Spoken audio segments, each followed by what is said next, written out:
Hey guys, Miles McInnes here, Democratic Socialist, ready to rock, ready to show you what real socialism looks like. And that's not Venezuela, it's South Africa. There's all these lies people are telling you about South Africa, like, oh, white farmers are getting killed. Oh, what is going on there is simple redistribution of wealth, which is Karl Marx 101.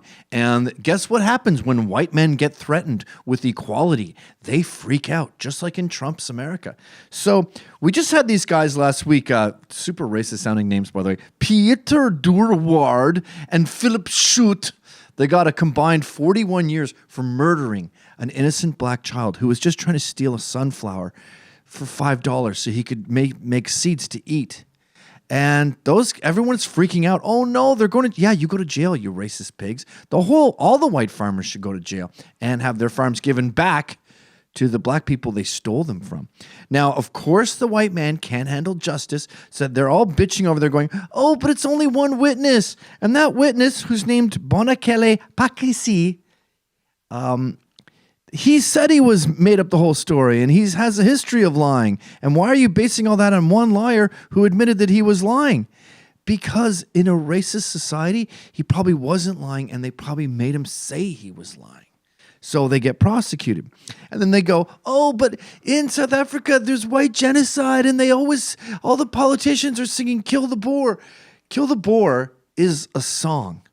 And every time you see it sung, it's actually a very beautiful song. I hope that when we have an equivalent called Kill the White Guy here, that it's equally beautiful. Here's the president singing Kill the Boer while people dance and really enjoy themselves in a beautiful way.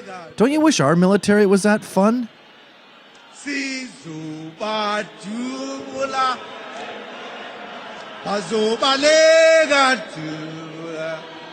Look at this move.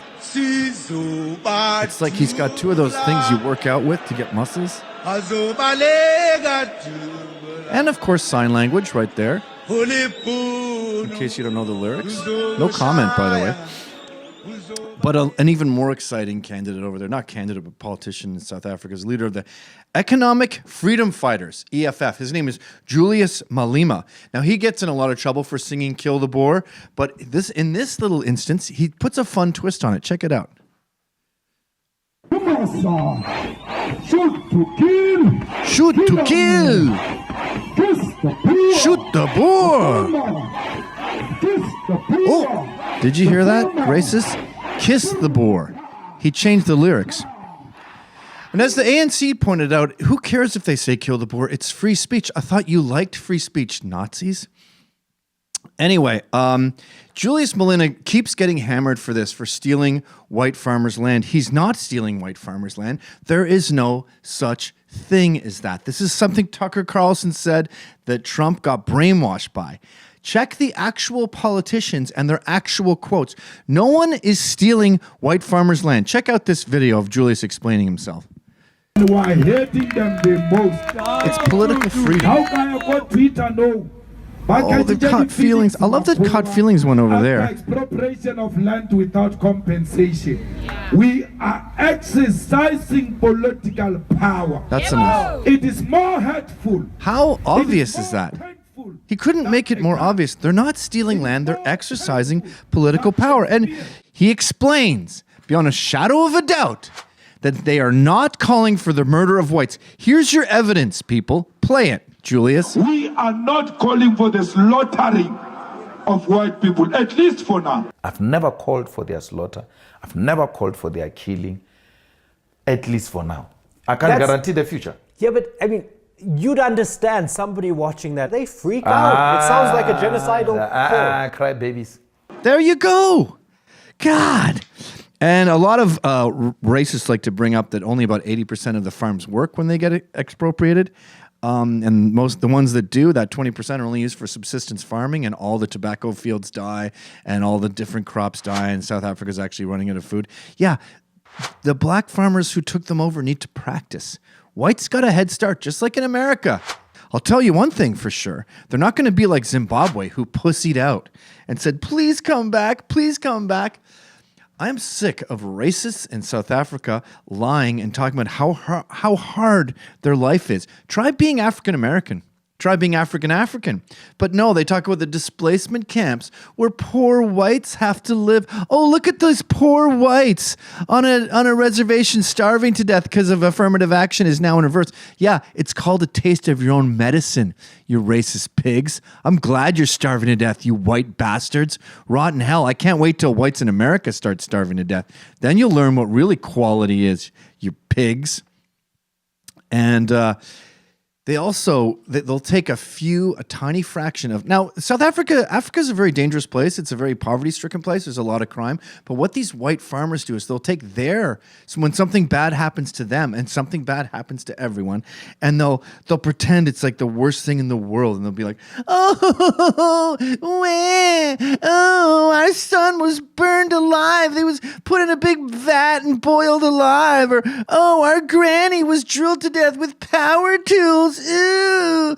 And then they start listing all these things like, Andre Brood and Vandermeer were shot 4 times on his farm by black attackers, tied with barbed wire and dragged behind his bakkie while still alive for 1.5 kilometers. Or during 2015, a Swanepoel couple were tied to a single bed and tortured for hours, and the black attackers took turns trying to rape them, and their husband was forced to watch, and then they shot him in the leg for fighting back. He's later shot dead. Or 40-year-old Ati Potgieter was attacked by a gang when he arrived home. They chopped the back of his head with a machete and stabbed him over 150 times with a garden fork, and he died from his injuries.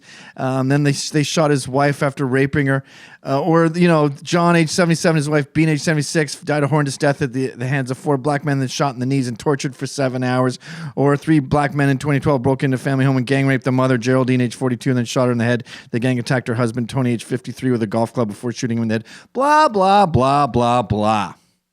And then you have all these people who work in the cleanup crews saying the stats aren't accurate and white farm deaths are so much more important. They're so much more severe.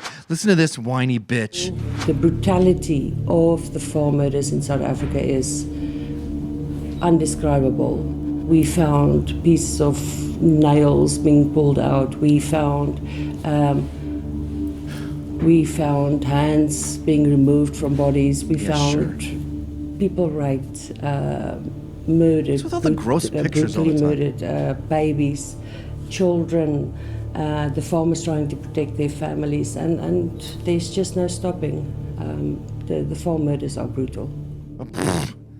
So this is what we're doing now. We're watching Lauren Southern documentaries. Why? So we can see white people crying now that they get served a little taste of their own medicine. This is such an obvious, cheap trick to make white people freak out about equality and wealth redistribution. Look at this. Oh my God. Give me a break. You think it gets easier and it never does, unfortunately. My dad was... And Louis will back me up, and everybody will back me up.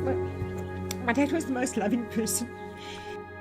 It's probably a racist. He would literally give you the shirt of his back to help you. There were so many farmers, and Louis knows that were battling. That my dad was. All right, that's enough. I'm not falling for this. Do that, and